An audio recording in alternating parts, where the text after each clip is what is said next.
La France pourrait apporter un bien meilleur soutien aux militants issus de pays non démocratiques. Pour plus d'informations sur ce sujet, retrouvez-nous après le générique. Mais avant de commencer, n'oubliez pas de vous abonner et d'activer la cloche de notification pour ne pas manquer nos prochaines vidéos. Bon visionnage.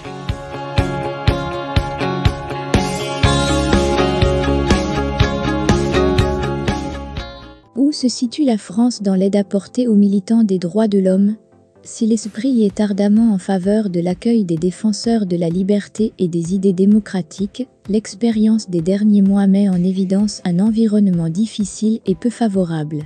Certes, réitérant le soutien sans faille exprimé à l'automne 2022 lors de l'attribution du prix Nobel de la paix à l'ONG russe Memorial, le président Emmanuel Macron réaffirmait, il y a quelques jours à l'Élysée, la France est et restera une terre d'accueil pour les défenseurs des droits de l'homme.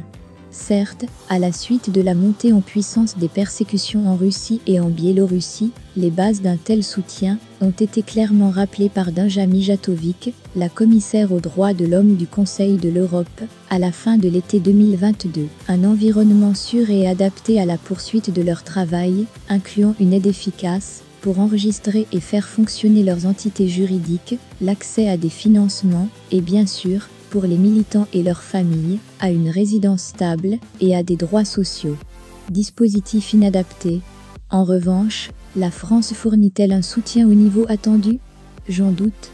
Plusieurs collègues russes, y compris des militants de Memorial, ont dû traverser de terribles épreuves après leur arrivée en France. Aucun statut légal pendant des mois, pour eux-mêmes et pour leurs enfants, aucun accès à la sécurité sociale, impossibilité d'ouvrir un compte bancaire ou de quitter la France pour des missions professionnelles. Face à la multiplication des entraves, je ne peux aujourd'hui recommander à mes homologues de choisir la France comme territoire d'exil. Si le ministère de l'Europe et des Affaires étrangères soutient les militants russes, suivant en cela les priorités qui lui sont assignées, on peut difficilement considérer que l'État français, dans son ensemble, agit de manière coordonnée et concertée. Sans préjudice de l'inertie et de l'indécision des administrations françaises pour l'octroi des titres de séjour, les militants qui choisiront la France devront soit chercher un emploi à temps plein pour survivre, soit demander l'asile, ce qui limitera leur possibilité d'exercer leur profession et de regagner, plus tard, leur pays d'origine. Clairement, ce dispositif est inadapté et tend à favoriser l'extinction plutôt que le soutien aux militants de la société civile.